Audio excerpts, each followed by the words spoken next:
Your license fee and If you look at section 7, yeah, section 7. required attachments to applications, so background checks, minimum criteria, all of that, that's required whether or not you're gonna grow or not grow as a dispensary.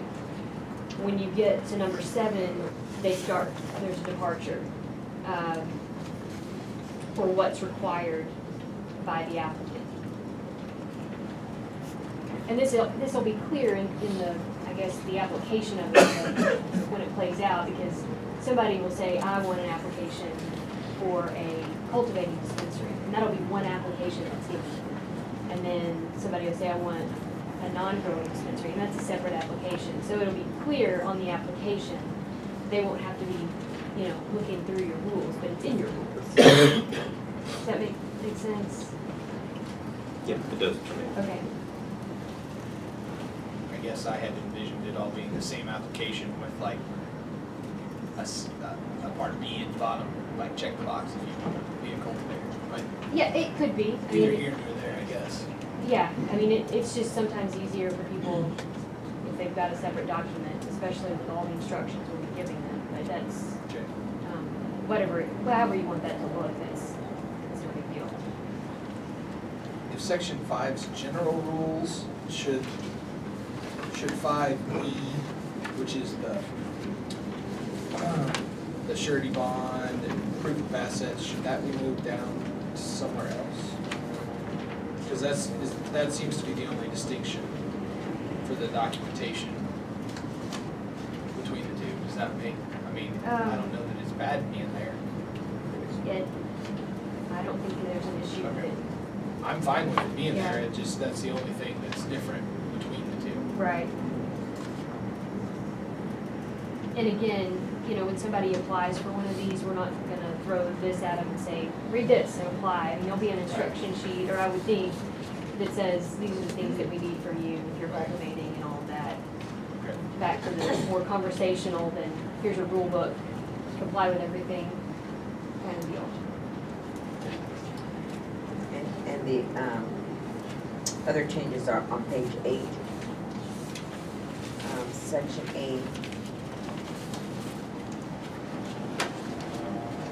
And then section 12, license fee and cultivating license fees. This is where you added the performance bond of $100,000 last time.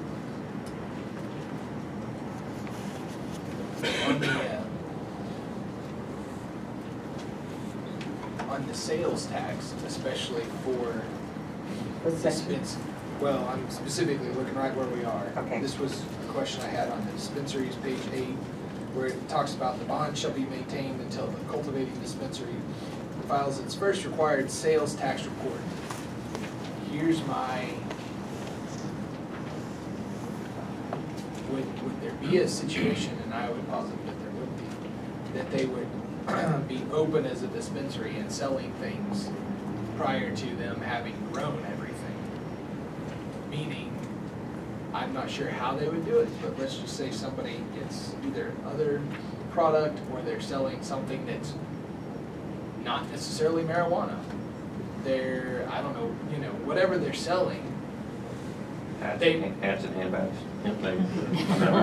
I don't know, but if all of a sudden we're basing this on the first sales tax report, I can real easy see a way that they're gonna turn in a sales tax report prior to having grown a batch of marijuana. I understand. Clarify being specific to a It sales seems like- of marijuana. It seems like in both this, really, and even in the cultivation one, we ought to define first sales tax report from sale of Cannabis.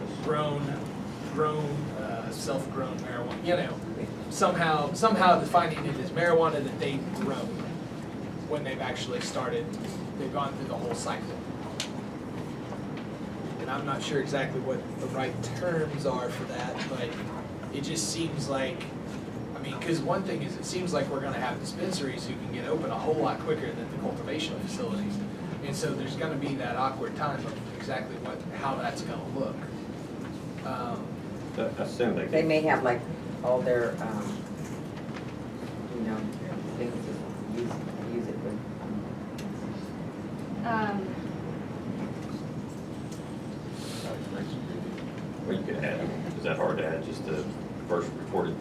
sales tax of marijuana. Well, but what if it's not marijuana they've grown? They've grown, that's my point, is I think it's gotta be, that's why I said that they have grown themselves.